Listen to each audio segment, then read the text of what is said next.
السلام عليكم ورحمة الله تعالى وبركاته. تحياتي لجميع الأخوة والأصدقاء، جميع المتابعين قناتي، حياكم الله جميعا.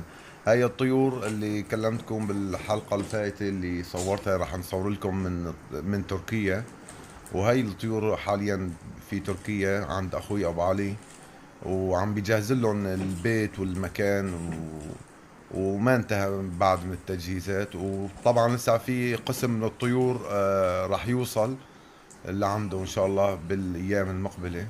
تحياتي لجميع الأخوة والأصدقاء، نتمنى مشاهدة والإعجاب والاشتراك بالقناة ليصلكم كل ما هو جديد. حياكم الله جميعا، والسلام عليكم ورحمة الله تعالى وبركاته.